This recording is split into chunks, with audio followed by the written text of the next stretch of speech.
So good afternoon, everybody. Welcome to Our Lady of Mercy for those of you who are visiting us. We actually have two special guests today. First, you heard me speak about him if you were at the 11 o'clock Mass, a guy by the name of Joe. Joe Leone owns a very big Italian delicatessen in Point Pleasant, New Jersey. You may have visited there. He makes the best mozzarella in New Jersey. But Joe's got a wonderful story about something that he does to spread the love of Christ to people. So Joe will speak first, and then after Joe speaks, we'll have George speak as well. Okay, so let's welcome Joe Leone first.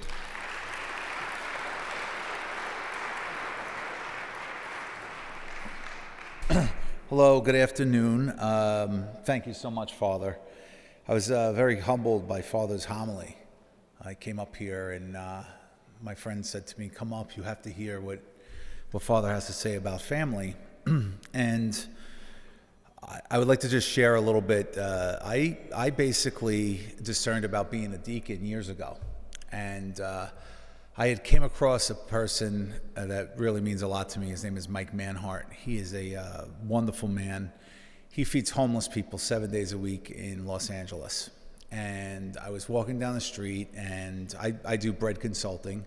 I'm walking down the street, and I see this big guy, bigger than me, handing out food to homeless people. And I just joined him. I just naturally just joined him. And then I noticed on his wrist he had a band that said family. And he goes, yeah, this is something that I go by. This is how I promote selfless behavior. Forget about me, I love you. And I was really touched by that. And when I was discerning, I asked Mike, I said, can you give me some of those bands? You know, one by one, I'm gonna hand them out to people who I see or witness them do a selfless act of kindness or putting others before self.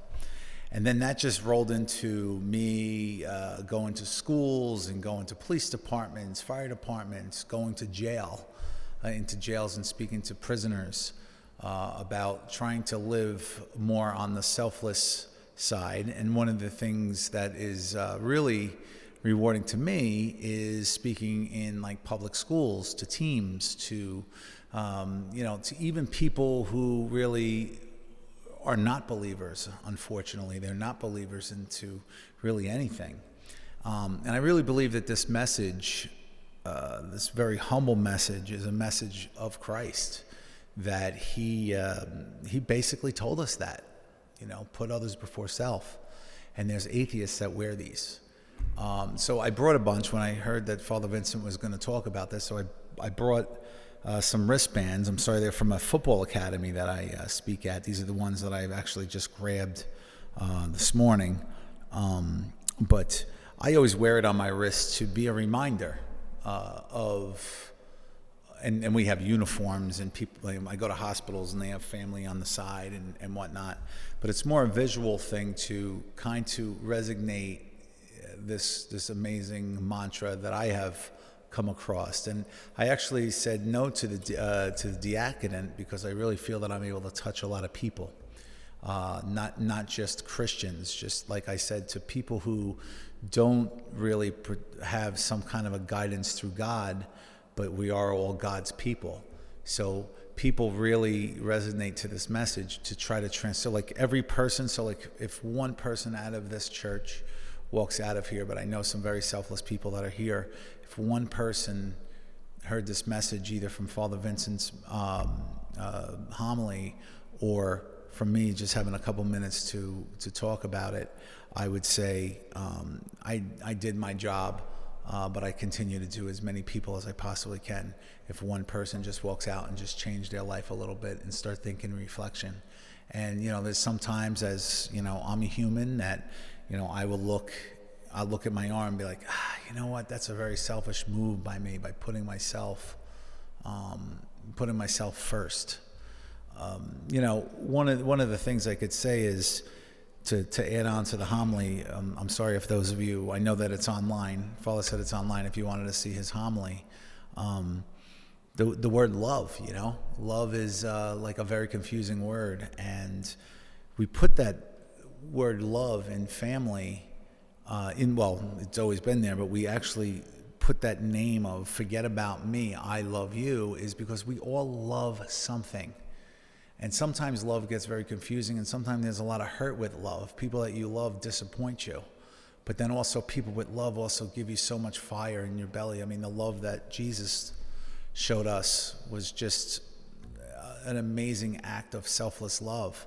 And I think that I tried to tell people of really trying to be like him. And one thing I do is normally my whole thing goes for 45 minutes to an hour, sometimes an hour and a half, depends on how everybody interacts with the group.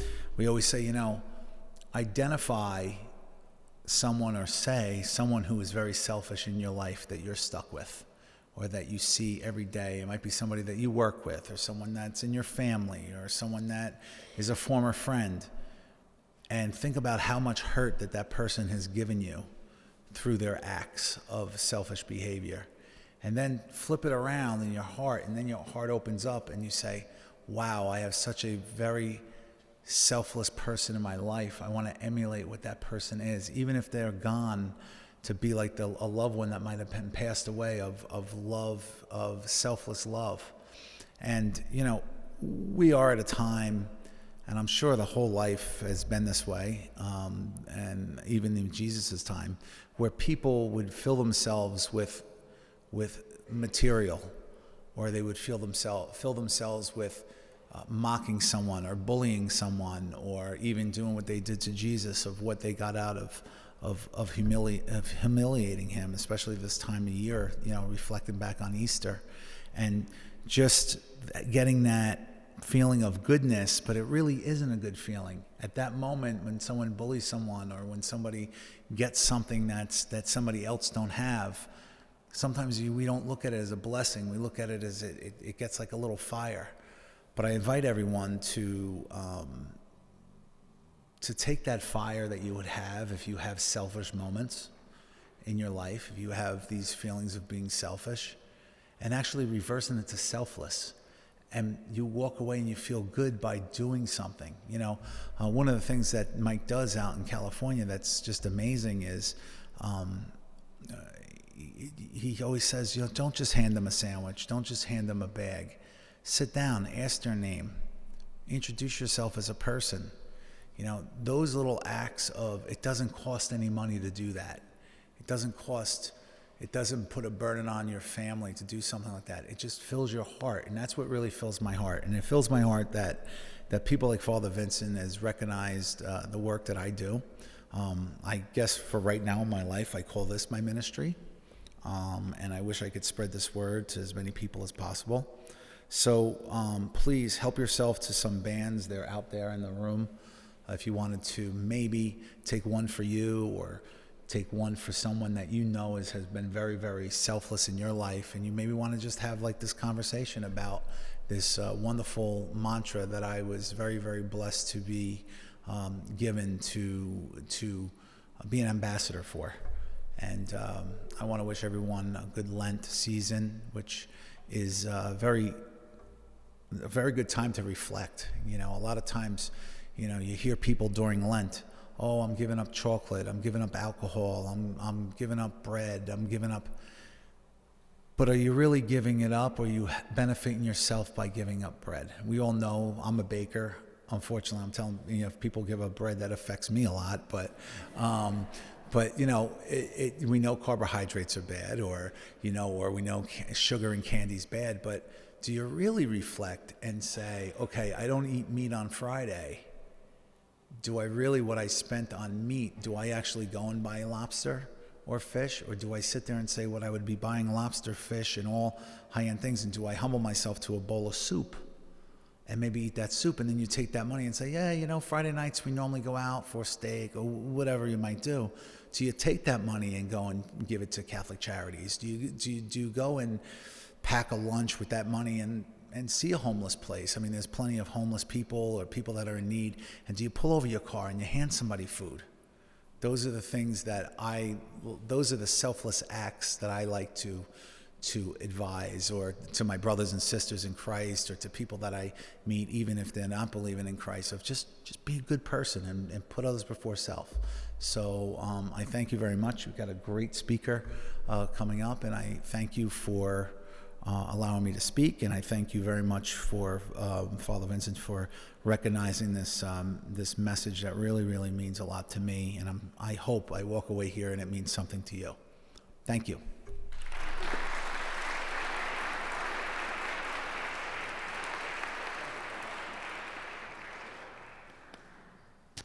One, two, three. Can you hear me? So, without further ado, I met George in 2018. I was a fairly new priest, only ordained 2 years. For those of you who don't know me, I'm an old guy but a young priest, only ordained 8 years. And then I got a call from someone here who said, "Hey, Father, do you want to run a pilgrimage?" And I said, "Well, what does that mean? I'm still trying to figure out how to be a priest. And now you want me to run a pilgrimage?" He said, "Well, we're going to go to the Holy Land. You'll do fine. Just say yes." And I said yes. And then they moved me to Wyckoff from Kenilworth. And I was able to recruit quite a few people to come with us. And that's where I met George. We've stayed in touch over these years. I ran a second pilgrimage with George, and the rest is history. He's a friend.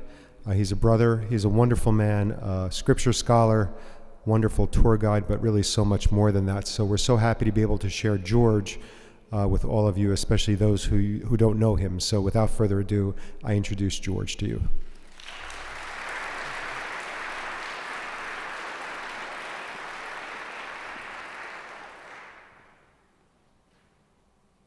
Two, three, four. Yeah? Paul, you're sitting in the front. So, of course, as Father said, I'm so happy as well to be over here. I'm so honored as well. And even though it was a long trip, a hard trip, lots of hardship, but I succeeded in coming to, of course, New Jersey, and I love the place. I really love the place. It's clean, good people. Yeah, compare the people who were on pilgrimage, yeah? You remember, all the pros and cons over there, you see trash, you see this, people litter, they don't care. Over here, they say good morning with a clean heart and a good heart. Why I say clean heart? Because this is what I said at the 11 o'clock Mass. I envy the people who come over here when I look at this parish with lots of people coming to attend Mass. At our place, it's only 50 people.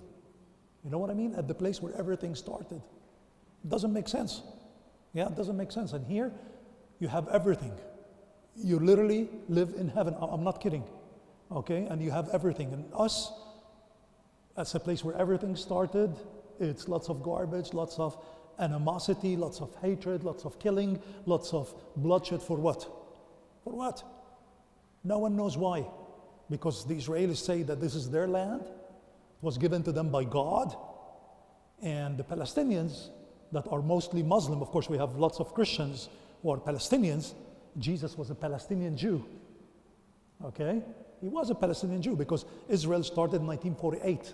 Before 1948 there was no Israel. Yeah? So the Jewish people were Palestinian Jews. We don't have a problem with the Jewish people. We have a problem with some Israelis, the Zionist, of course, way of thinking that want to implement things on the people living in the land. And that's a problem. Okay, and on the other side, we have the Muslim radicals who believe that everything should be under Islamic rule or control, or what they call Sharia. Yeah, and they want to implement. Tomorrow, they start Ramadan. And in the Feast of Ramadan, no women are allowed to go on the streets with no veils on, or putting the makeup. They'll start throwing eggs on them. You see? In a place that was completely Christian. From that small, dark chamber that became the light of the world, where everything started in Jerusalem in the year 30 AD. It started over there. And that's how my story started. Maybe I did talk to some of the people about it, but I want to share it with you before I go in the lecture, because I was 9 years old, Easter time. I was born December 8th, 1974, getting old so quickly. And the tradition is that my mom was Greek. My dad was from Jerusalem. She came all the way as a pilgrim. She met my dad. She was a very beautiful lady. My dad was a handsome man, so she stayed at our house instead of staying at hotels then. You take a bed for $100 for the whole 2 weeks. So it's good to make money. Okay, he sees her, he loves her, she loves him, they got married, and then they started doing these, as all Jerusalemites do, these cakes that we do during Easter. The dough, now we're talking about bakery dough, yeah, the dough, and then they put in it dates. It's open from the middle, and then they pinch it from the sides, representing what? The crown of thorns that was put on the Lord's head. You're not supposed to eat it until after Lent. And then the other one is, it looks like a sponge, the sponge that was given to the Lord when he said, I thirst. And in there, they fill it with lots of pistachio. Our house is crowded. I want to go to the Basilica of Resurrection, that mistakenly, you know, people who were with me on the pilgrimage, we know that I call it the resurrection, because our faith is based on not the tomb, but resurrection, isn't it? So I jump on that roof, my parents' roof, and then I go all the way towards the Basilica of Resurrection, and then I stay in the tomb during the processions. And I started playing hide and seek with my friends over there. I was caught by the police, and one of the Franciscan friars said, no, he's ours. Don't take him up to the station. I said, I'm yours? He said, yes. He was a tall guy with a white beard, with a rope, white rope around his waist. So I started to be an altar boy. Home, Church of Resurrection, school, Church of Resurrection, home. That was my playground.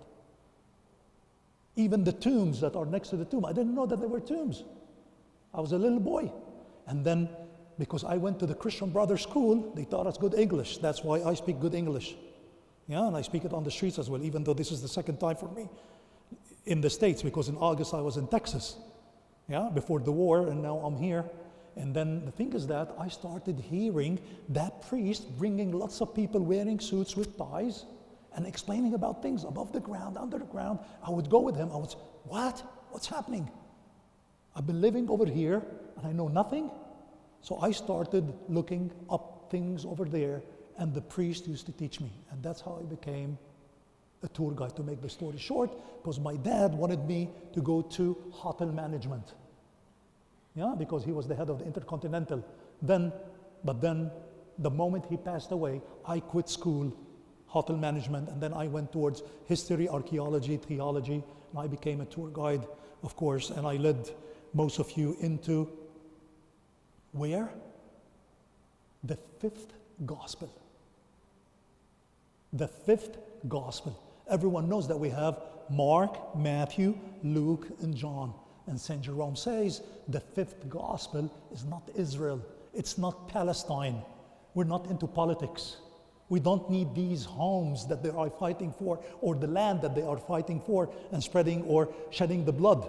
Because he told us, my Father has rooms for us, villas up there for us. Yeah? His kingdom is not of this earth. And that's why, theologically speaking, we go after him, and we say, and we go after, of course, St. Jerome, we say, yes, it is the fifth gospel. And you've been over there. And that's why I always say, when you come to the Holy Land, when you come to the fifth gospel, you'll be walking where Jesus walks, and not in the past tense. Never in the past tense. When anyone wants to sell a trip to the Holy Land, they say, hey, come to the Holy Land where Jesus walked. No, it's where Jesus walks, because you'll be walking exactly where he walks. The same air that he smelled, the same water that he walked on. And that's what the book of John is all about. That's why, with all respect, different than Mark, Matthew, and Luke, because he was an eyewitness and he was always there. He was always next to the Lord. Even the rumors in scriptures, in John 21, it is always between brackets, the disciple that will not pass away. And that's why when you see it through the book of John, you'll see it completely different. And most of you over here had walked these cobble streets of Jerusalem and of Galilee. And this corner will be your favorite. That corner is your favorite. Paul's corner is another one. So everyone has his own moments over there. But John, he was not from Jerusalem. He came from Galilee. He came from an area called Bethsaida. You see, we divide the names into two to understand what the Bible is talking about. Beth means house. So if you have any friends or family whose name is Beth, so it means house. And Saida means the fisherman. Bethlehem, the house of bread. Bethlehem. Yeah? Bethesda. You always hear about the hospitals. Bethesda Hospital, yeah? Because it comes from Bethesda pools. Bethesda. Beth means house, and Hesda means healing, the healing of the soul. And John starts leaving, of course, Galilee. He's a fisherman, non-educated. He follows the Lord. And then the first thing that he tells us about is what we practice over here and what Father does exactly over here. When Father raises the host, what does he say? This is the Lamb of God. And that's not a nonsense word that was made up by the church, no. It's from scriptures, from John chapter 1. When John was baptizing at the Jordan River, and that Jordan River flows all the way from the northern part of the Holy Land all the way down south. I had, of course, some pics that were supposed to, but my flash maybe was burnt, so we couldn't, display the pics. But anyways, I always told you that you have to depict the land in your head if you don't have a map, like your arm. Yeah, some of you know what I'm talking about. Okay, so your arm is the Holy Land. Israel, Palestine, the fifth gospel, as you wish. The Mediterranean Sea will be exactly over here. The Mediterranean Sea will be exactly over here. The Gaza Strip, where the problems are happening, war, is exactly over here, that small part. That would be Egypt. And that would be the coastal plains with Jaffa, Caesarea Maritime, if you hear the names, Haifa, Mount Carmel, the Bay of Carmel, Lebanon, Sidon, and Tyre.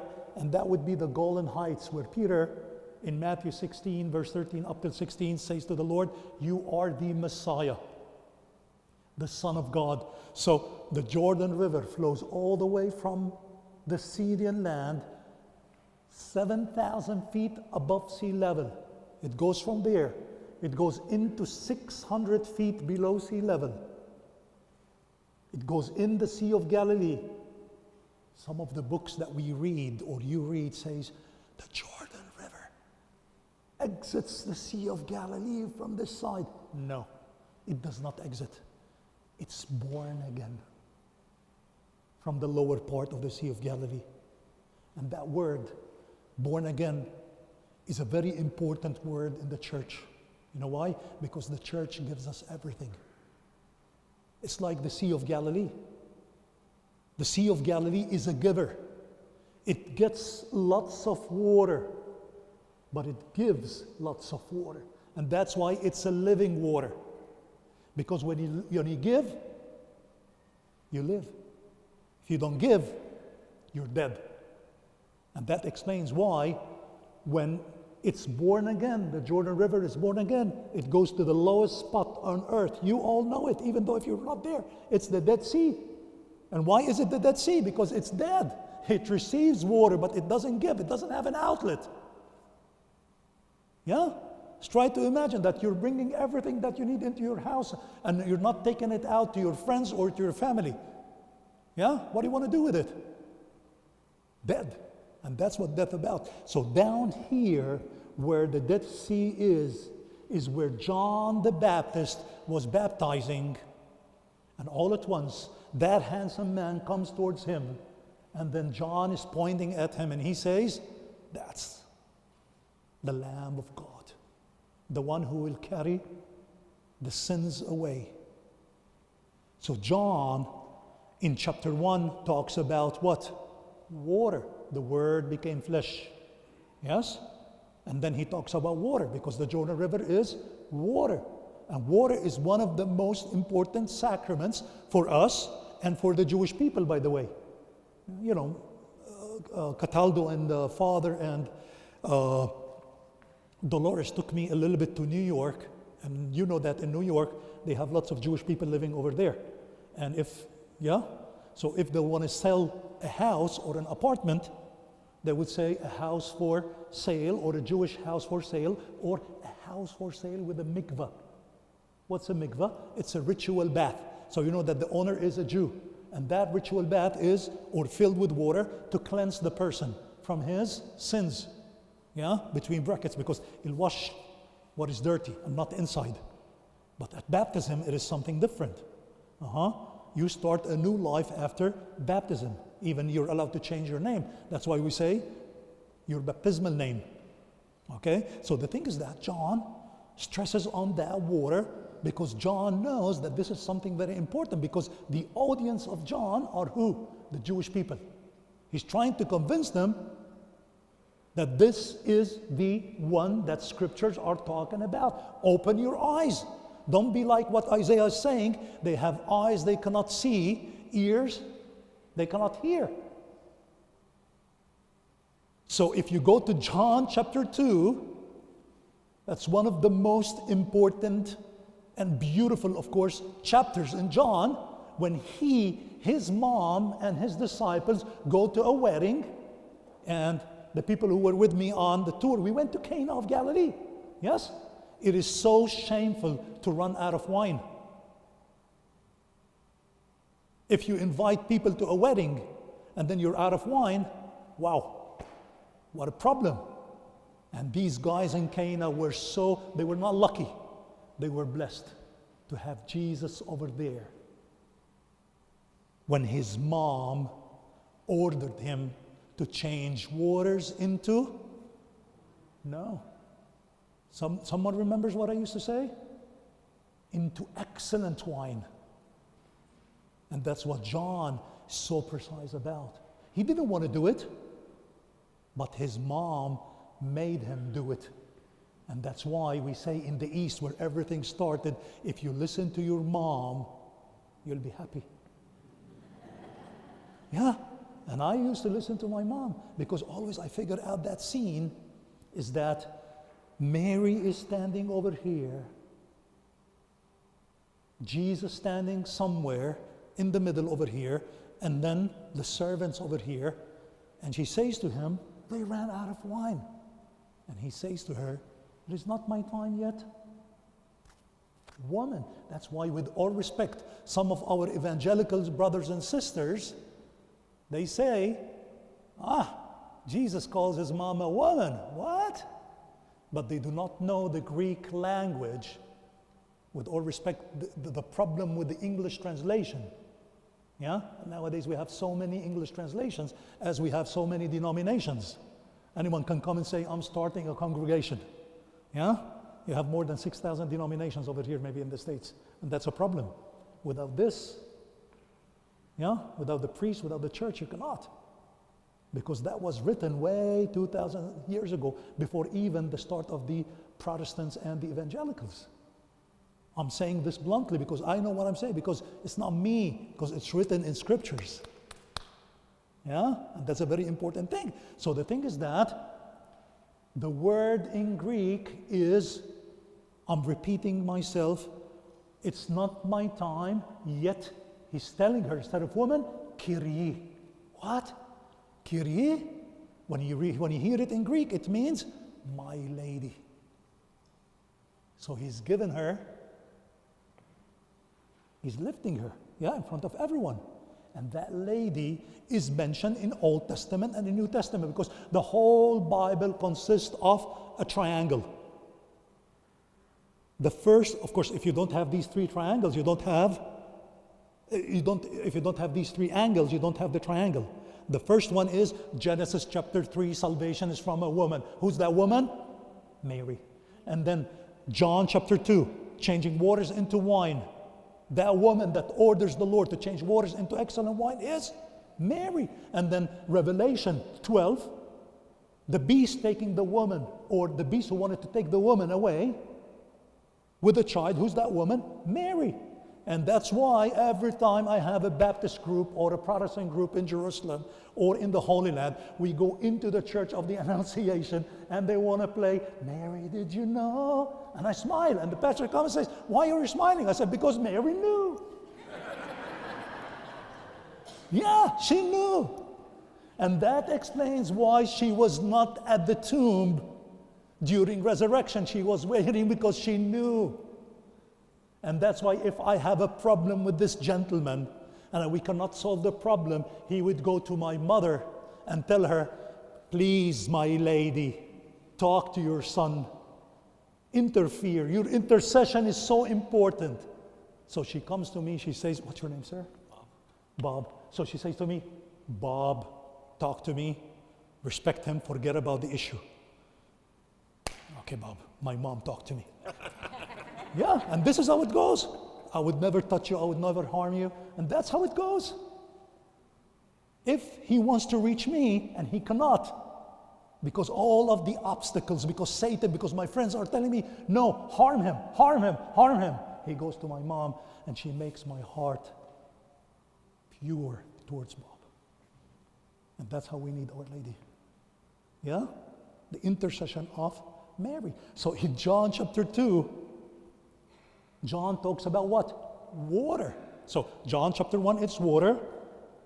John chapter 2, it's water. And then during Mass today, am I going too fast or shall I slow? Shall I slow? Okay.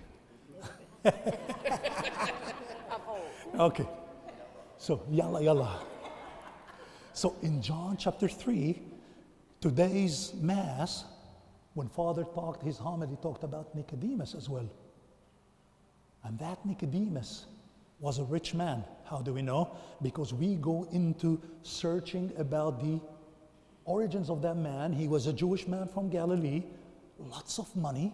He was part of the Sanhedrin or Sanhedrin, and he rules in Jerusalem, but he's so afraid to see Jesus. That's why he comes to him at night, and he asks him so many things.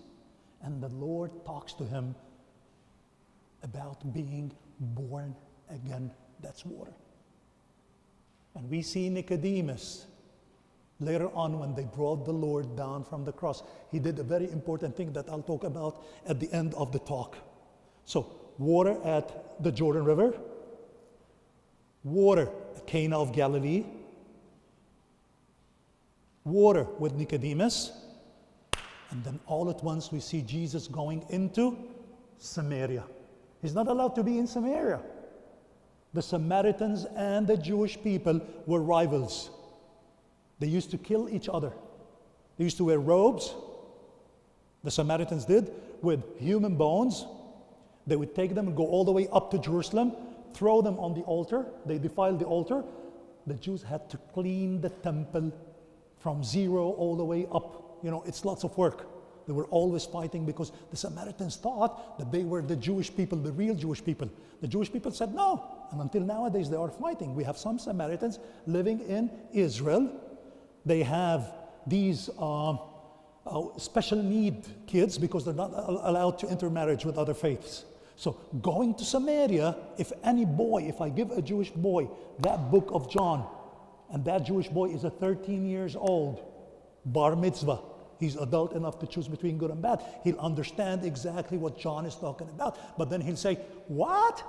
Going into Samaria? He's not allowed to go into Samaria. That's why pilgrimage, as the book states, if you want to go up to Jerusalem, you see, even if Jerusalem is, Nazareth is here. Nazareth is here, and Jerusalem is here. You don't go down to Jerusalem. You go up to Jerusalem. That's what the Bible states. And the Bible says you have to go 3 times up to Jerusalem. Passover, Tabernacles, and the feast, other feast is Pentecost. Okay? So you cannot go on a straight line towards Jerusalem, even though it is a 3-day walk, because you'll be walking through Samaria. You have to bypass, go through the Jordan Valley, go down to Jericho, and then start going up to Jerusalem. That will take you a 6-day walk. And that's how visitation happened. Mary visited her relative Elizabeth, coming from Nazareth all the way to visitation, a 6-day walk. And what's the means of transportation? Walking or donkey, because she's poor. The rich will use what? Camel. Why camel? It's an excellent answer. It is a camel, because a parable of the Lord says a rich man going into heaven is like a camel going into the eye of the needle. That's the reason. Okay, that's how we know the means of transportation. So the thing is that Jesus goes in there, and that boy who's reading, the Jewish boy nowadays, who's reading that book of John, chapter 4, a woman at the well at noon collecting water? What? What the heck is going on? Because women will collect water early in the morning and not at noon. And then Jesus going into Samaria, there's something wrong about it. But let's start with that woman. Why at noon? Because the other women will never accept her, because she was with a bad reputation. And that's why the Lord told her, you have so many husbands. How did you know? I see that you can tell. And he says to her, that's the first time in all scriptures, in the 4 evangelists, that the Lord announces and says, I am him. Because she told him, we hear of a Messiah. And he's telling her, you're talking to him. I am him. And you know what? All the Jewish people that you see in the world, and even the ones that were on my flight, United 85, coming to New Jersey. Okay? It was a miss. Okay, all of them. I look at them, I say, come on guys, he's the one. When you read John chapter 4, it's the most important evidence, because the Jewish people say the first one to announce of the coming of the Messiah is a stranger woman. And in John chapter 4, the first one to announce about him is that Samaritan woman, and he stays over there, and lots of the Samaritans believed. So John chapter 4 talks about the well water, and then he leaves Samaria, he goes back to Jerusalem, there was that feast, he goes into 2 pools, the Bethesda pools, the healing pools, and he finds a man who was crippled for 38 years. And guess what he asks him?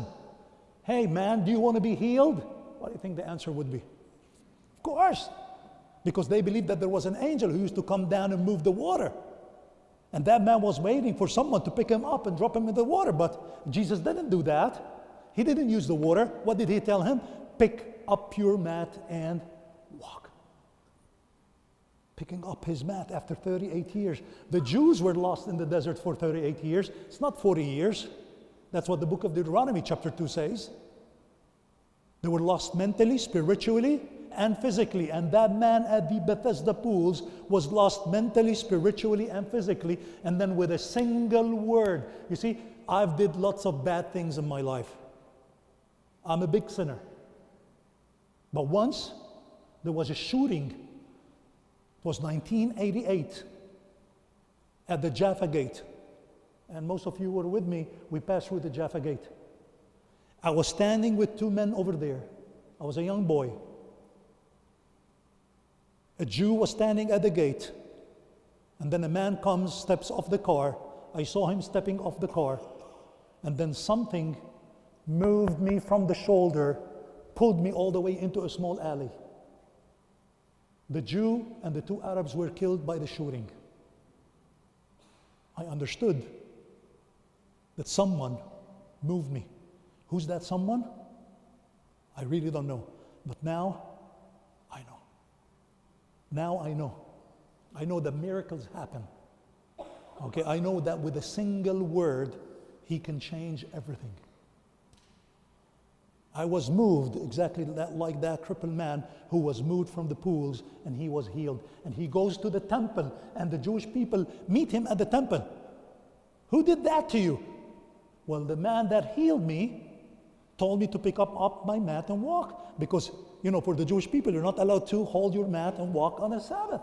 But the man who healed me after 38 years told me, yes, you can. So that's water. Bethesda pools, healing pools. And then John chapter 6, what a miraculous thing that is happening with Jesus when we go to the Sea of Galilee, when it was so stormy.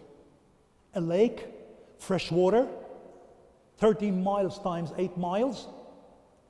Some of the people going over there for the first time would think, no storms will happen over there. Once I was with a big group with Scott Hahn. Lots of you hear about Scott Hahn. We were on that big boat. It was so calm and quiet. Joe, it was so calm and quiet, man. It was a good day. I promise you guys, 1 minute, we could not stand inside that boat.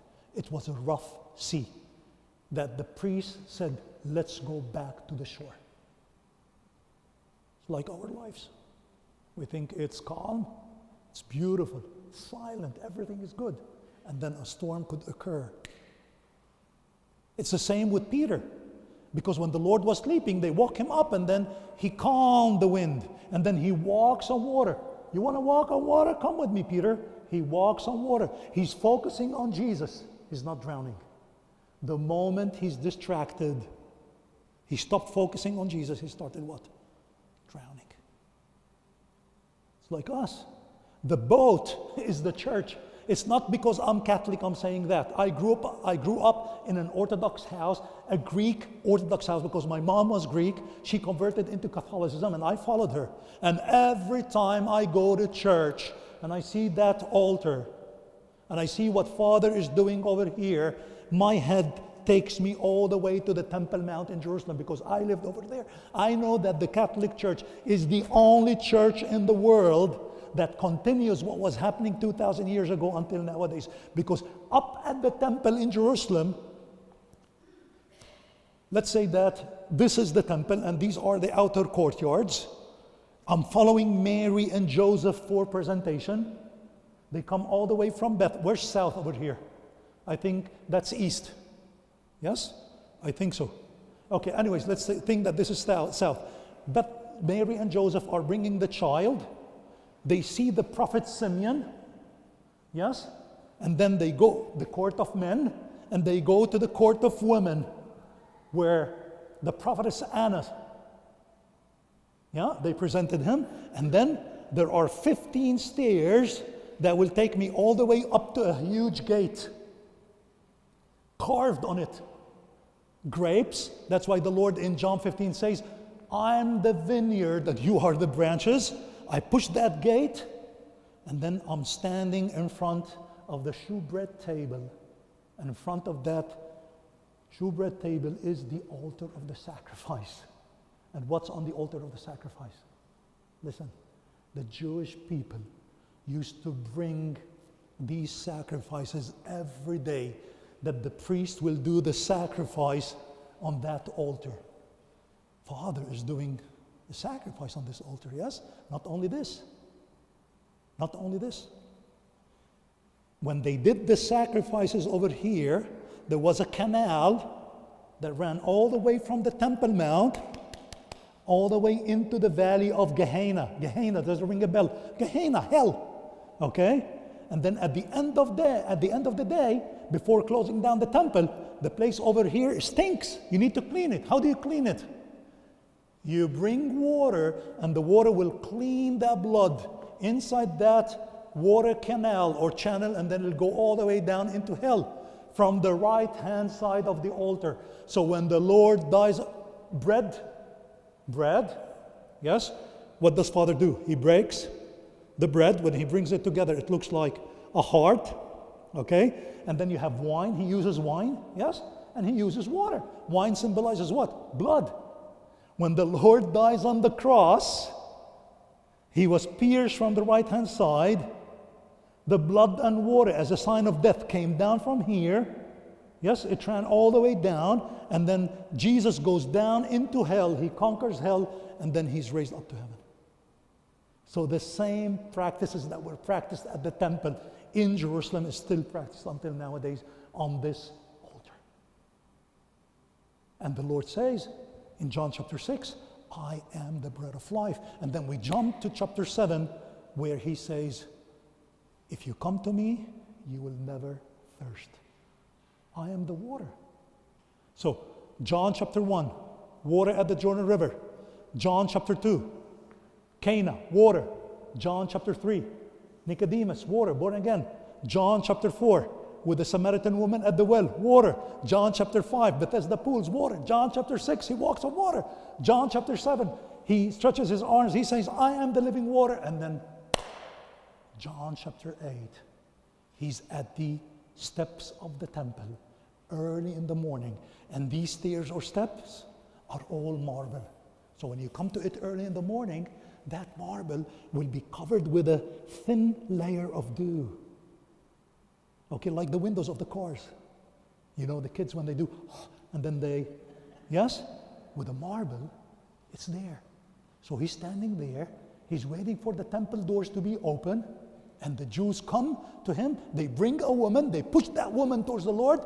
They said to him, that's a sinner, she was called in adultery. She was caught in adultery. He knew that they were trying to test him. That was one of the tests that they wanted him to fall into that big pit. But he won the battle because he knew that the law of Moses says what? You need to bring the man and the woman caught in adultery. They only brought the woman. The second thing is that he went down on the floor and he started writing. In Jeremiah chapter 17, it says, anyone's name who's written on the floor, it's a shame. And that's what the Lord was writing down, the names of the rabbis. That's why John chapter 8 tells us that when they came towards him, the elders were leaving before the youngers because he was writing the names of the younger rabbis. What if he writes the names of the elders? It's a shame. So they started leaving. So the Lord told that woman, I found you without any sin. And that woman, the prostitute of the Bible, is not Mary Magdalene. It is not. That's bad theology once upon a time. Books from Germany that talked about Mary Magdalene as being the prostitute of the Bible. No, Mary Magdalene came from a very rich place in Galilee. They used to manufacture fishing boats, and she is the second disciple of Jesus. Why the second disciple? Because the first one is Mary, his mom. Thank you. Okay? And that's a very important thing, and that changes lots of things. Okay? That's the law that the Lord started writing on that floor, because you can write anything you want. And then they left, and then he goes all the way up to the Mount of Olives, and he meets Nicodemus again, and then Nicodemus goes to the Sanhedrin, and he argues. He's a good man, and the Jews were telling him, maybe you are becoming a follower of that man. He said, no. You see, John chapter 3 talks about Nicodemus, John chapter 8, and then we're going to jump again later on to see Nicodemus, because he's a very important figure, of course, in scriptures. And that's why later on we see John chapter 9, the Lord sees a man who was blind from his birth. He spits on the floor, he made saliva, he put it on his eyes, and he told him, go wash in the pool of Siloam. Okay? Why did he spit on the floor and healed him? You know why? Because the Jewish people, you see, all the lame who were born lame, or all the deaf, the blind who were from birth, when the Jewish people used to pass next to them, they used to spit on them. Yeah, spit on them. You are a disgrace to us. So try to, sometimes, I feel that I'm standing between the Lord and that blind man. And I say, if the Lord spat on the floor, the blind man thought from the sound of the spit, he's like the other Jews spitting on me. But then the Lord takes out that spit with the earth. He mixes it. It becomes saliva. He puts it on his eyes. That spit from the mouth of the Lord, that saliva, healed him. And he started seeing again. John chapter 10. tells us that the book of John, you can call it what? The book of the I am. It is the book of the I am. I am the light of the world. I am the good shepherd. I am him with the Samaritan woman. I am. Does it ring a bell? When Moses was in the desert and he killed that Egyptian man, Jewish man, and he fled away, and he heard God in the burning bush talking to him. And he said to him, if you send me to my people, who should I say that you are? I am who I am. Absolutely. Yes. There's no doubt about it. And I'm so proud that I was born a Christian and I will die a Catholic. I'm so proud. Because I know that I'm following that path, the true path. Yeah, I'm happy.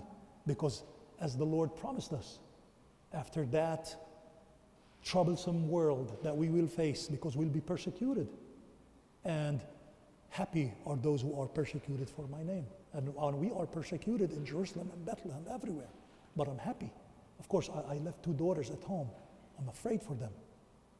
I am. Even when I was in Jerusalem, I was afraid. Okay, because they are an easy target. But sometimes, I'm human. I think and I feel. Yeah? And I am worried. It's like every time I think about these moments of leaving my daughters and coming over here to earn a living. What? Am I stupid? I say to them, be strong. As I was strong, because they had the opportunity to go to Denver. Nicole did. But she refused. I tested her. I said, Father Greg wants you to go over there, stay over there. What do you think? She says, no. As you fought and you stayed in the land, if I eat bread with water, I'll stay. Because the 11th commandment say, do not leave, stay. Because if we are the salt of the earth, and you are the salt of the earth, and you are coming to church, you have to keep it always filled or full. Yeah, bring your kids, your grandkids, everyone should come to church. It's the same what we face. Okay? It's just the same. We are persecuted, and maybe you never know. Things will change over here. You have to be ready. You have to.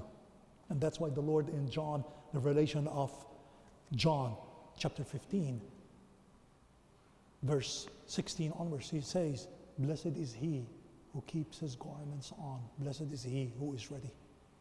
So we have to be ready. Otherwise, we'll be thrown out. You never know. Things change in a minute. Politics and other stuff. John 11 and John 12. So Judith, I cannot, thinking about my kids, every day, every minute. Yes, I keep on doing like this. Sometimes my heart is here, or my body is here, my heart is there, so c'est la vie, but I have to fight. I have to fight. So, John chapter 11 and chapter 12 talks about Bethany. And what a story in Bethany. What a big story in Bethany. You read in 11 that Jesus comes to Bethany. He comforts the sisters. He raises Lazarus. And then you go to chapter 12. What do you find out in chapter 12? You find out the first verse that says, Jesus comes into Bethany. What? He's already in Bethany. So you put 12 instead of 11 and 11 instead of 12. So 6 days before Passover. And by the way, I asked Cardinal Dolan, I asked Cardinal Rigali. I said, we have to shift these things. They said, it's okay. So the thing is that 6 days before Passover, Jesus comes into Bethany. He comforts the sisters, Martha and Mary, and he weeps over Lazarus. That's the smallest verse in scriptures, by the way. He wept. He wept. Wow, what a verse. What a verse. Because sometimes I've been in Jersey. I'm sorry, Dolores, I'm just saying it now. Yesterday I wept. I wept. I wanted to go home. But I find I'm so relaxed at your place. It's so comfortable at your place. And I thank Father Vincent that he put me at your place. But I wept. Because I miss my girls. Yeah? And I miss my sisters as well. Everyone over there. Yeah, I wept, so it's allowed to weep. It is allowed. Otherwise, boom. So if you heard me, so now, and you're not telling me, so yes, I did. So the thing is that he weeps, but then he sees the sisters weeping. He says, show me where the tomb is.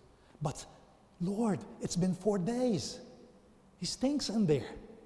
Why do you think he waited for 4 days? Come on, tell me. Thank you, Father. I love you, Father.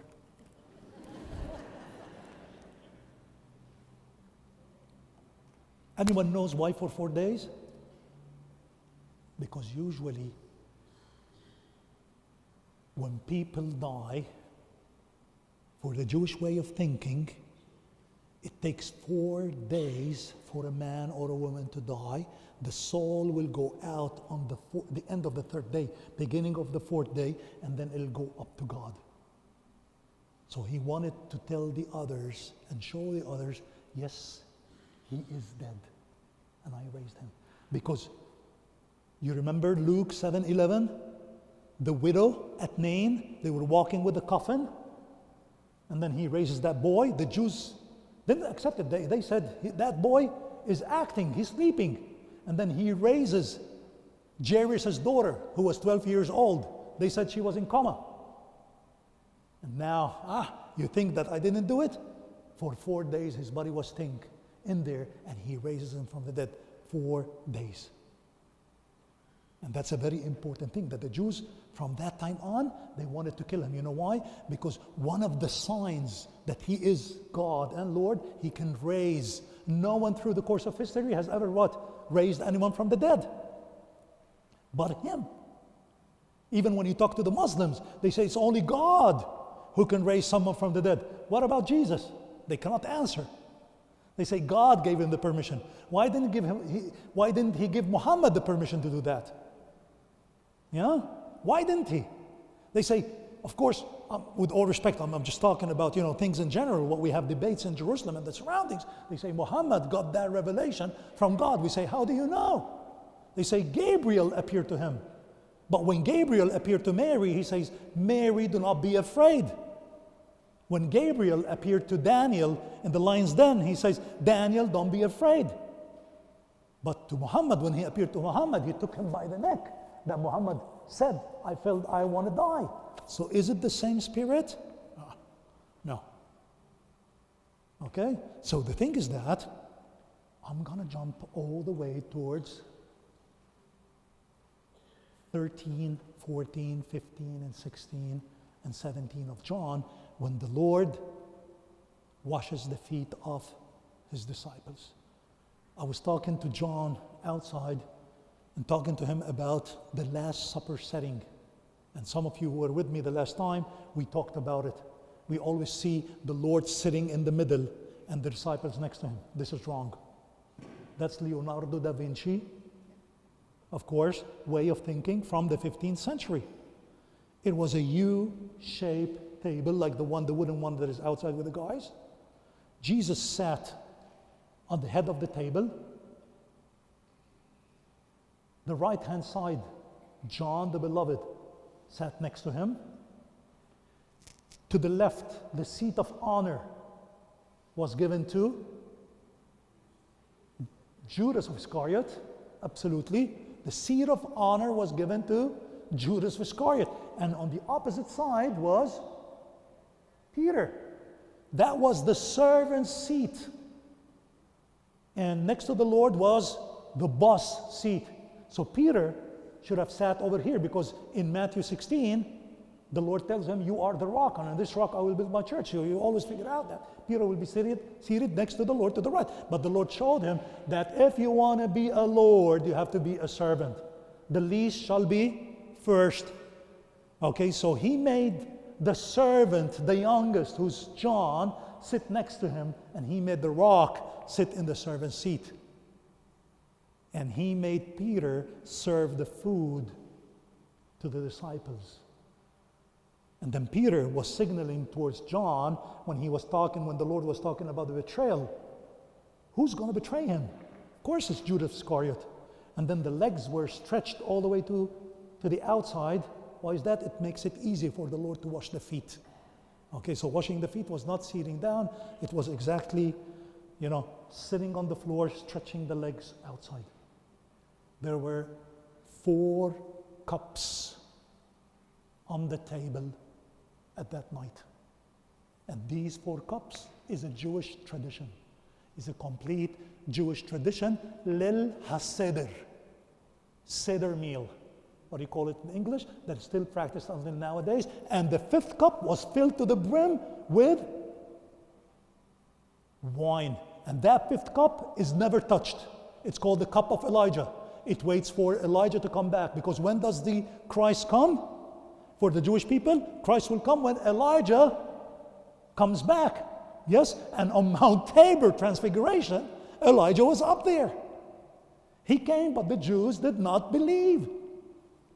So the first cup that was there, the head of the family will take that cup filled with wine. He'll drink some. He'll put it on the table. And then he'll recite Psalms 113, singing it. And then he'll take the second cup filled with wine. He'll drink it. He'll put it on the table. Psalms 114 up till 115. And then he takes the 3rd cup that is a mixture of water and wine for the people who cannot drink the wine sick. Yeah, and he recites Psalms 117. He takes a sip and then he passes it to the people sitting on the table. And then the head of the family will go to the 4th cup. But at that night at Passover, Jesus did not touch the 4th cup. He left it on the table. And then he was supposed to sing Psalms 118. And the evangelists tell us that leaving the upper room without touching the 4th cup, singing what? A hymn, Psalms 114, and he goes to the Garden of Gethsemane, where the battlefield is, to drink the cup, the real cup that was given to him by his Father. Yes? So he goes down to the Garden of Gethsemane. It's so dark over there. The trees, there are 7 trees that witness until nowadays the agony of the Lord and the betrayal of the Lord. The huge trees. The people who were there, they can tell you how big they are. You need around 4 to 5 people to encircle it. And they still bear fruit until nowadays. That's why I gave Father some olive oil from the garden for anointing. And I blessed it at the tomb as well. I got it from the Franciscans, just for you. To put it, Father will anoint you later on whenever he wants. So the thing is that he leaves his disciples asleep. He takes with him Peter, James, and John, his inner circle. You see, when he raises Jairus' daughter, he takes with him Peter, James, and John. When he goes up on Mount Transfiguration, he takes with him Peter, James, and John. When he goes to the Garden of Gethsemane, he takes with him Peter, James, and John, his inner circle. Ladies and gentlemen, let me tell you something. If sin started in a garden, Adam and Eve, redemption started in the Garden of Gethsemane. Because when his disciples were asleep, he takes with him Peter, James, and John, they slept. He goes to that rock. His sweat changes into blood. Pass this cup away from me, that he did not drink up there. Yes, you want to drink it down there. Or thy will shall be done. An angel comes down to comfort him. And then he goes to his disciples 3 times. Cannot you bear with me for a minute? Why 3 times does he go to his disciples? Because the procedure of pressing or crushing the olives to get excellent oil is a 3-time procedure. And then a cohort comes down to arrest him. You see, that scene is a very important scene. It's all dark. He goes to his disciples, he's talking to them. He knows that that's it. The plan of his Father is to be done, because from the Garden of Gethsemane, you look at the Temple Mount, you'll see the place. You see, every time you see that golden dome that the Muslim control, it's the place where Abraham wanted to sacrifice his son Isaac. But then he said, stop. Because I have a different plan. I'm going to sacrifice my son. A plan of love written with blood on a wooden cross erected 2,000 years ago. So they see the cohort, and cohort in Greek means 500 to 600 people completely armed with clubs, torches, and spears. They come down to arrest him. And the book of John says, he went to them. What do you want? He says to them. And they said, Jesus of Nazareth. And he said to them, I am him. They went down on the floor 2 times. Evil wanted to win that battle so as to kill the Lord. But the Lord stopped everything. Why is that? So as to be dead on the cross, and not by the cohort, and not by, of course, the spears down there. Otherwise, the prophecies are in vain, isn't it? They arrested him. They took him all the way up to Caiaphas' house, where he was lowered down into the pit, scourged. They found lots of blood, lots of flesh at Caiaphas' house. Still, he didn't go to Pontius Pilate. He's completely weak. He's tired. Going to Pontius Pilate's house, Pontius Pilate talks to Jesus. He finds out that he's Galilean. We miss that point a lot. You're Galilean. Who's attending Passover? The son of Herod the Great, who is the governor of Galilee. Send him there. He sends him to the Jaffa Gate, and Herod tells him, the second Herod, he tells him, I heard about you a lot. Do something, do a miracle. Jesus doesn't open his mouth. So that king takes off that robe, he puts it on the shoulders of the Lord, and he sends him back to Pontius Pilate. And scriptures tell us that from that time on, Pontius Pilate and Herod became friends. And then Pontius Pilate went out to the Jewish people, and he said to them, what do you want with this man? They said, crucify him, crucify him. He goes in. What? They want to crucify you. We have 7 passages from scriptures that tell us that Pontius Pilate did not want to crucify Jesus. Pontius Pilate's wife, she had a dream that he is a good man, washing his hands, releasing Barabbas. And you know that if you divide the name into 2, Bar Abba. Bar means son in Aramaic, and Abba means father. So the Jewish people then decided to release the false son of the father, Barabbas, and crucify the true son of the father. And then there was one more trial that what happened is that they said, Pontius Pilate said, let's try another one. Let's scourge him. Because if I scourge him, the Jews will start forgetting about crucifixion, because not everyone who is to be crucified is to be what? Scourged. So they brought him down on his knees. There was a column, a small column that exists at the Church of the Holy Sepulchre now. It's still there. Some of the groups, some of you saw it. They handcuffed him, and his back was exposed just like this. And his head was down, and his back was exposed to a Roman soldier that stood over here masked with a whip, a metal handle, 3 stripes of leather hanging out. At every end was a thick piece of glass or metal. And sometimes when you go through the way of the cross, you can hear the whipping, because it was between 39 up till 41 lashes. If you ask me, how do we know? That was the Roman tradition, how they used to scourge people. When they scourged him, that whip was stuck in the Lord's back. And it's a prophecy that was written in scriptures in the book of Psalms. And then he had to take it out forcibly. His body was torn into, absolutely. And his mother was around. She was taking that shawl and collecting the blood and the flesh. You know why? Because in the Jewish way of thinking, you need to put that blood and flesh exactly in the tomb for resurrection, because the flesh will cover the bones again. That's how you've seen it at the Passion movie. Okay, she's collecting all these things with that talit, or prayer shawl. They put the crown of thorns on him. Hail, the King of the Jews. And he carries that beam with all respect. He carried a T-shaped beam. And that's why the Franciscans wear what? a T-shaped cross. They pushed him all the way towards the second, third station, and the fourth station. He falls down the first time. He sees his mother, but then at the fifth station, he sees Simon of Cyrene, or Simeon of Cyrene, who was from Libya. They knew that he was a stranger because he had a different costume.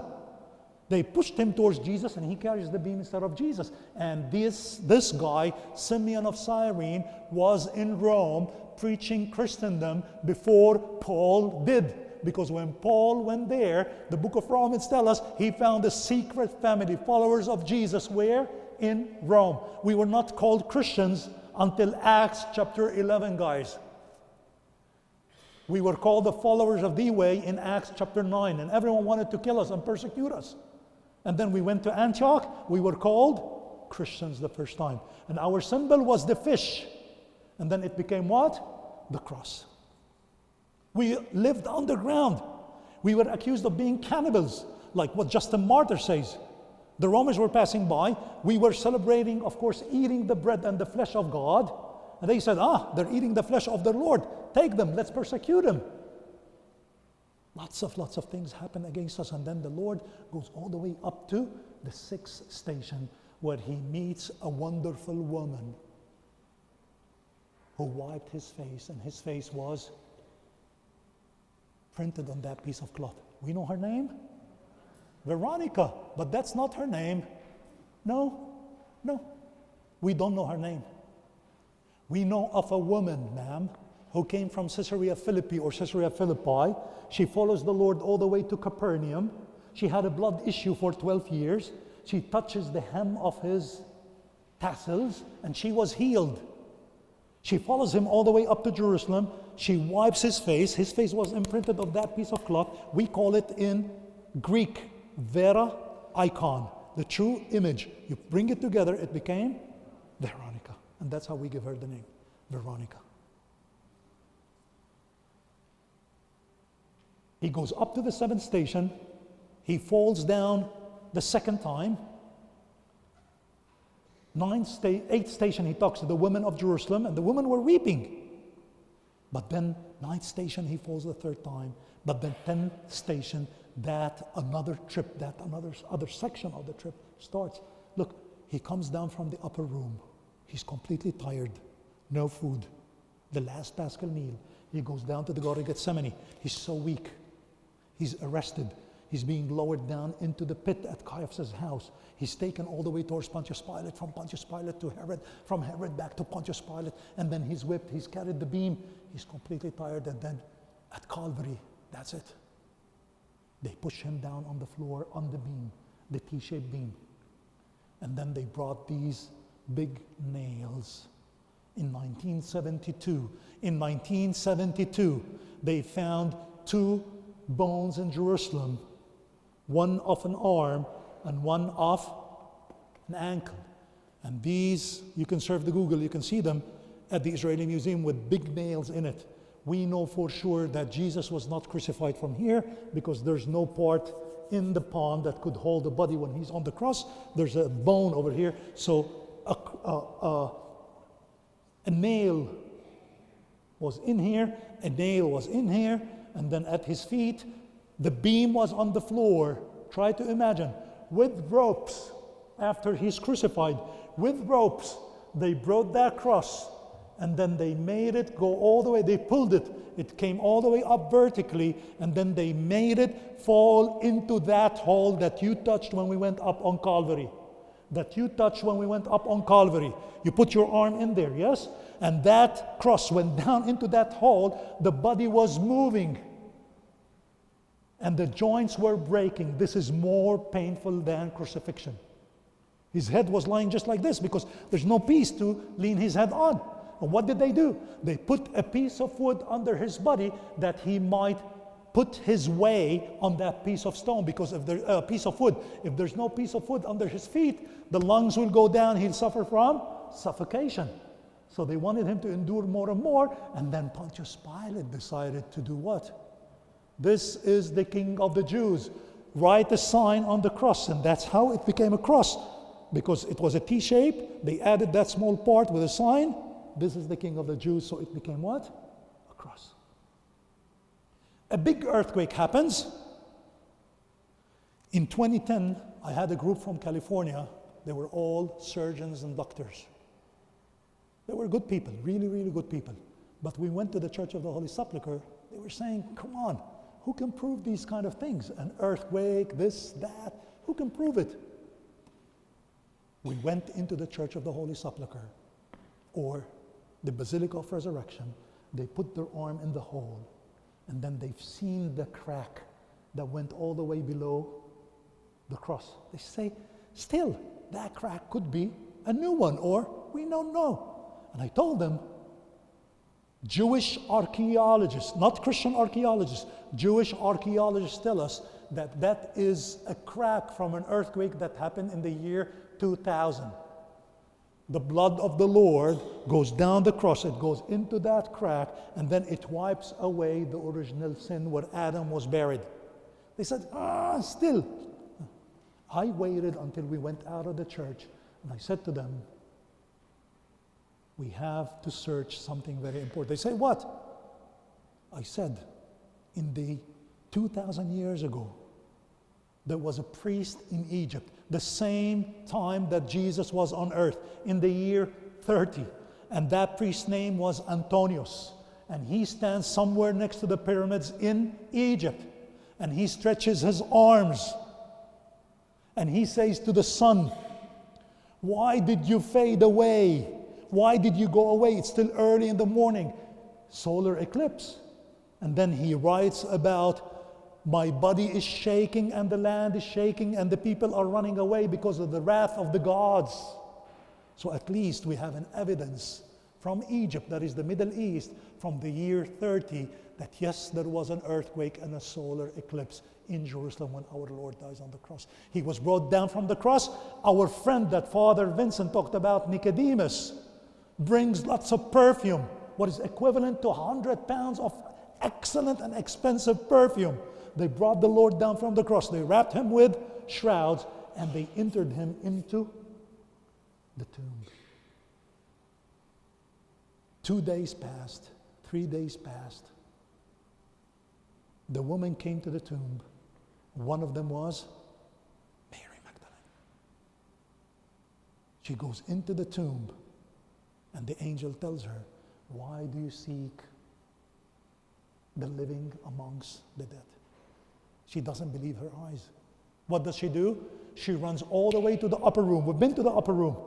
She goes to the upper room. She knocks the door because we were persecuted. She goes in. She says to the disciples, because the disciples were there, the tomb is empty. What? Try to imagine, the disciples talking about it. What?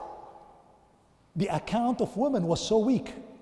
With all respect, and 2,000 years ago, it is so weak. Isn't it? So they couldn't believe her. So what would they do? They were so afraid. They stayed where? In the upper room. But two of our friends, John and Peter, they ran to the tomb. John was younger than Peter, so he reaches the tomb before Peter did. And John didn't go in. He stoops in, he looks in, and he doesn't go in. When Peter comes, Peter stands with John, and then Peter goes in. Why do you think Peter didn't go in? Out of respect for Peter? Did he wait for Peter? That's why I told you at the beginning, if I bring a Jewish boy who's 13 years old, he would understand what's going on. Paul is a Jew, and I'm a Jew. Paul is my boss, and I'm his servant. And I know that Paul is coming back home at 6 p.m. 5:45, I'll start preparing the table and the food for Paul, including a plate, a knife, and a fork, and then a piece of napkin or cloth, a white cloth, like when we go to restaurants. Yes, well, you put it on your lap, or sometimes, you clean. I put it on that table. The moment Paul comes in the place where he's supposed to eat, I'm not allowed to be at the same room. I leave to an adjacent room. I leave a crack in the door, watching Paul if he's finished eating or not. Why? So as to go in and clean.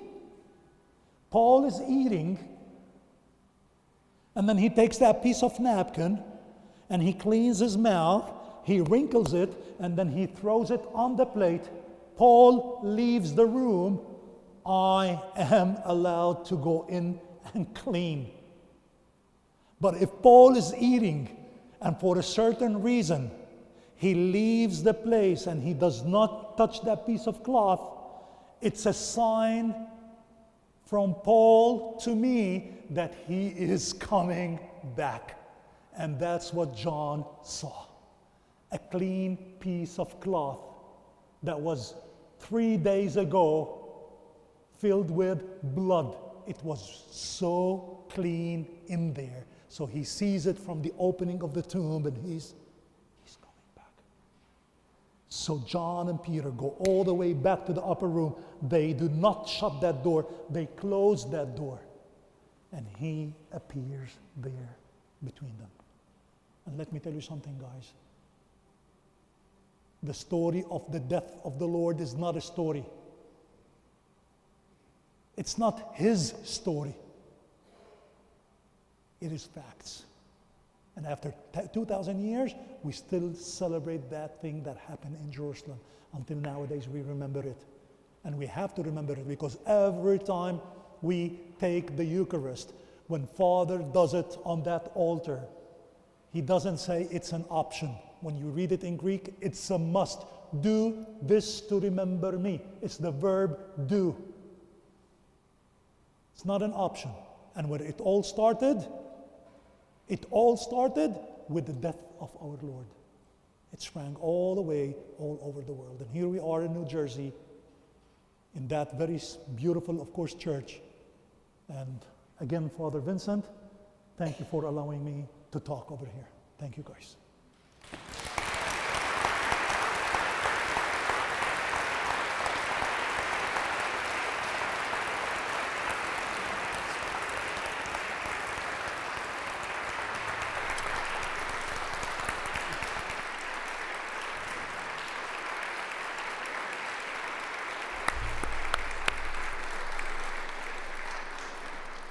I told you it was worth it, right?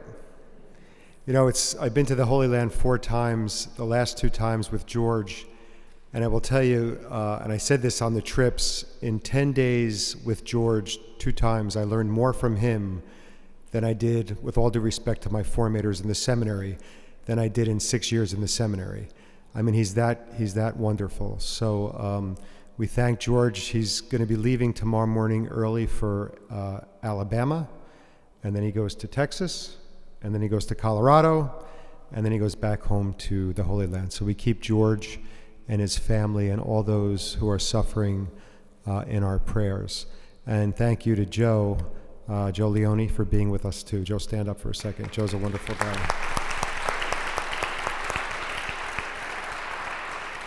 If you're ever down in Point Pleasant, stop in Joe's store. He's got a great store with some great food. So do you want to talk about outside? You want to give them like 10 minutes to questions? Yeah, sure. So George is willing to take some questions. So if you have any questions, I'll get the mic so everybody can hear the questions. And then if you'd like to ask him a question, please feel free. I mean, if you want to, we'll have another 10 minutes, yeah?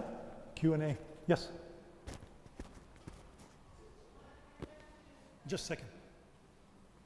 This way, I'll make my exercise. Thank you.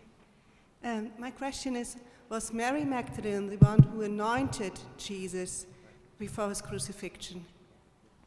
That's an excellent question. Yes, and according to the studies I have done, it is Mary Magdalene that anointed Jesus. Yes, she was anointing him for his death. For his death, because, yes, and as a king, because Bethany is only 2 miles away from Jerusalem. So Jesus in John 11 and John 12, he stayed over there for 4 days. And then on the 5th day, he started going up to Jerusalem. One of them is the Palm Sunday walk. Then he was tested so many times. And then he was the true lamb of sacrifice up on the cross. Yes. You're welcome. Oh, okay. Thank you. Hi, I've always been a little confused about Lazarus when he was raised from the dead, because we're taught that Jesus was the first one raised from the dead, but Jesus raised Lazarus, so I don't know how to understand those two things together. Okay, it was a must for him to raise Lazarus because he loved him. He was his best friend. He stayed over there. Okay, so the name Bethany, Bethany, means the house of the poor. Okay, but I would rather call it the house of excellent hospitality. The Lord stayed over there so many times, so he loves his friend. So that's why at the beginning he was telling the sisters, don't worry, I'm life and resurrection, you'll see him up there. But then they kept on crying that he wept and he had the urge to, of course, raise him and show the others that yes, I am the one, because all the miracles didn't count for the Jewish people until the raising. So he had to raise him. And then after the raising of Lazarus, they wanted to kill Lazarus because he was the evidence of the deity of Jesus. So they wanted to kill him. He flees all the way to Cyprus. And if you go to Cyprus, Cyprus is a Greek Orthodox place. But there's a chapel for Lazarus, a Catholic chapel where the tomb of Lazarus is, his second death. Because he died after 4 days. So he was the evidence. So they wanted to get rid of the evidence. So the first resurrection is Jesus' resurrection. But of course, Jesus raises Lazarus as he raises Jairus' daughter. As he raises, of course, the widow's son as well. So he did lots of miracles. And there's the Proto-Evangelium of James that I really recommend that you read. It's a very important and a very beautiful gospel that was written in the year 150. It talks about Mary and the miracles of Jesus, how he used to do lots of the mud, okay, when he was a boy, and drop the water on it, and then he would blow on it, the Holy Spirit, and then it'll become a bird. And that explains why John says at the end of his scriptures, if I have to talk, or if I say or count the miracles of Jesus, I need more than 1,000 pages. Lots of pages to write about it. Okay, so his resurrection was completely different because he controlled Hades and then he went up. And that, for the Jewish way of thinking, is wow. Okay?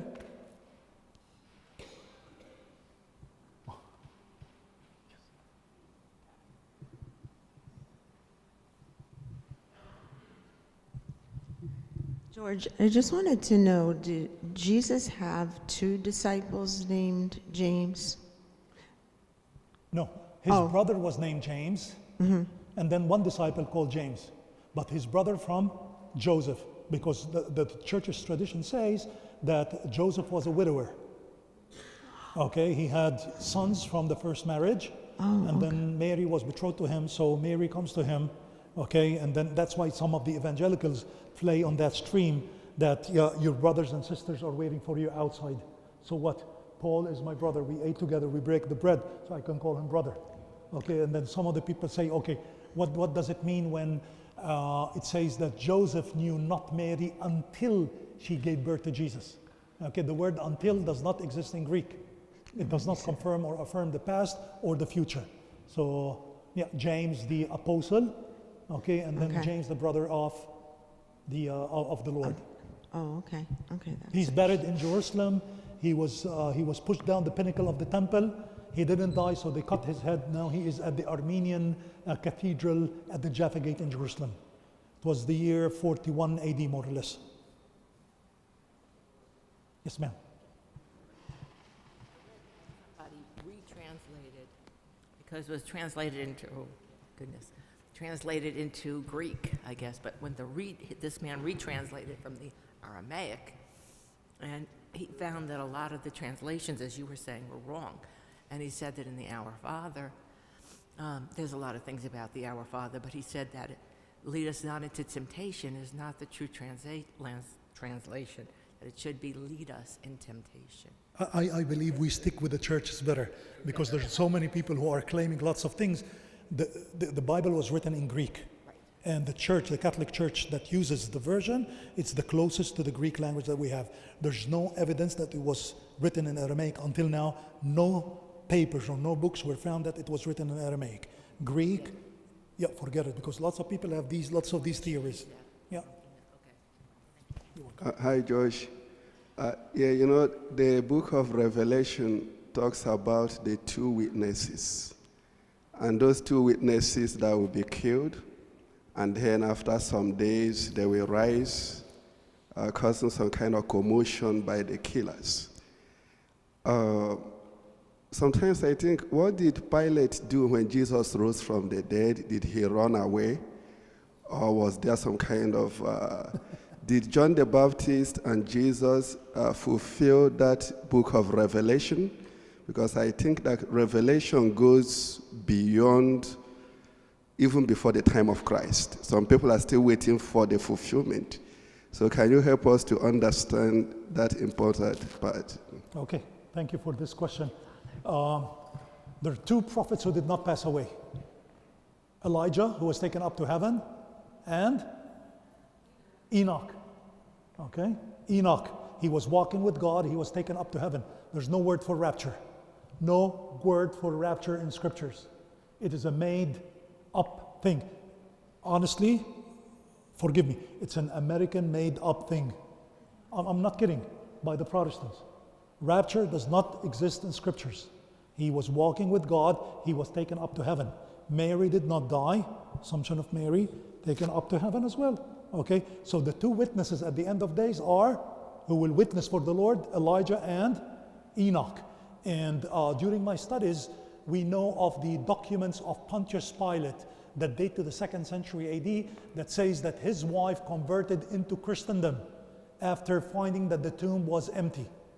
Okay, and the book of Revelation, if you go deep into the book of Revelation, there's no very, very important symbols about the number 666 that I did lots of studies with it with a Dominican priest.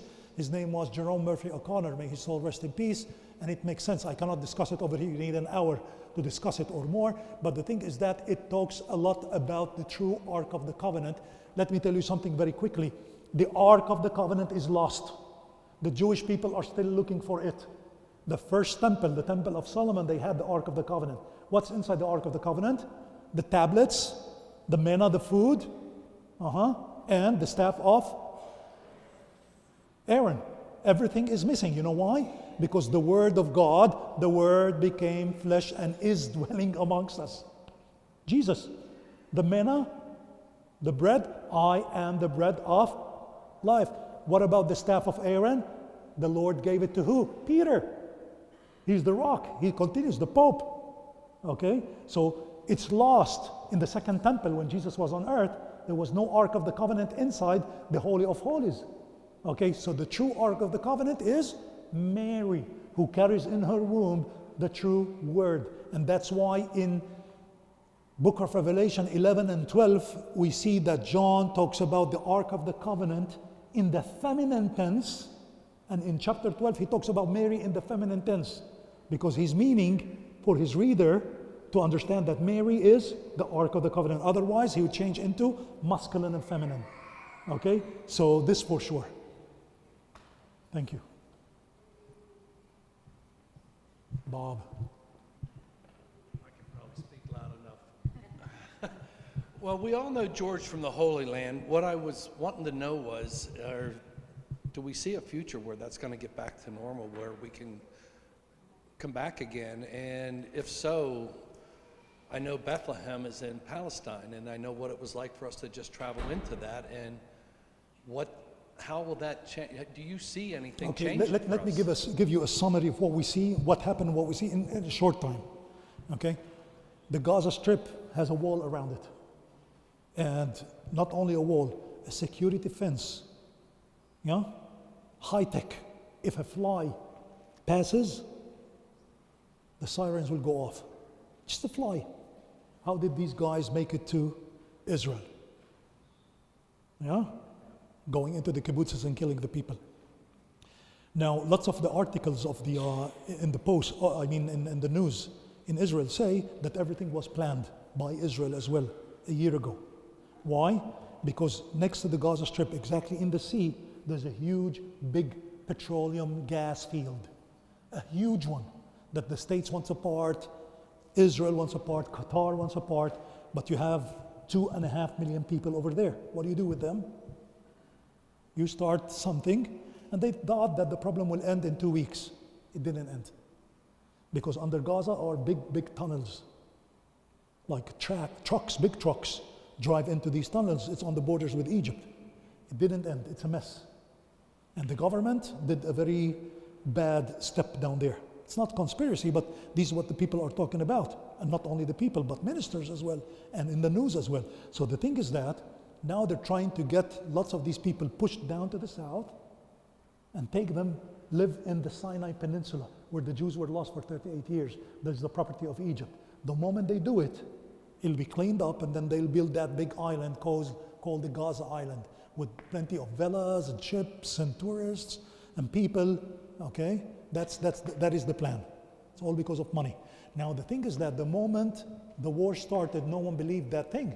You know, Hamas, as a very small group, in front of one of the biggest countries in the world, Israel, supported by the states, could be against Israel. They said, you know, they cannot. But they proved that they have lots of weapons, maybe from Iran.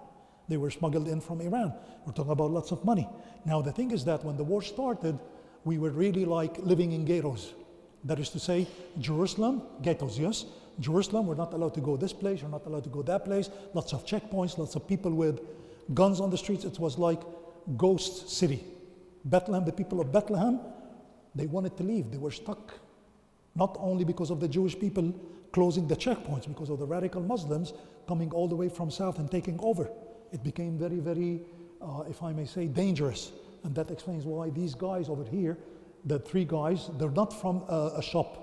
They represent 100 people who do the wood. They brought it over here, okay? In a way, they smuggled lots of it, but it's not illegal. It's legal in a sense, okay? They brought it through Jordan. From Jordan, they came over here to sell the stuff to get it back to the people who are over there, 100 families, okay? That's why they concentrate on wood. So the thing is that lots of them are trying to leave. And I know of lots of people who left to Canada during the war. Now, things are getting easier now, but easier in a sense like instead of 100% tense, now you can say it's 90%. Now the problem is that tomorrow Ramadan starts. The feast of Ramadan starts. So it's a problem. It's a big problem for the Muslims and the Jewish people. They are, of course, clashing with each other, and who's in the middle? Us. Us. We are only 1% of the total population. We're being stuck between the hammer and the anvil. Of course, we hope and pray that this ends, that in 2025, because all the tours that we have, like in October, November, December, I was, you know, it was packed. I was supposed to work all the way until December next year, or this year. Nothing. And like me, I lost my savings during the COVID. I never thought that it'll happen again. So look what's happening. Okay? I have two daughters, like one in university, one in school. What about the others who have 3 kids or 4 kids, who don't work as a tour guide, who works like in a restaurant or a waiter? What they will do? You know, I think about the others. So it's a problem, especially for our people. Because with all respect for the Muslims, they have lots of money coming in from Iran and Saudi Arabia to support them stay in the land. That is called the Muslim presence. For us, no one looks for us. That's a problem. And the church is weak over there. Not because it's weak because of what's happening. No one can open his mouth. Try to imagine that if someone asks me, what is your opinion about what happened? I cannot say my opinion. I cannot. Otherwise, I'll be accused of being a traitor or a collaborator or, of course, a terrorist. So on both sides, I shut my mouth. I say, I don't know, the Lord will provide. From inside, you're boiling. But we hope and pray that everything ends. And I believe that if it is not, someone from here, from the States, has to interfere because you're a superpower. You have to, okay? It's a must to tell them to stop, enough.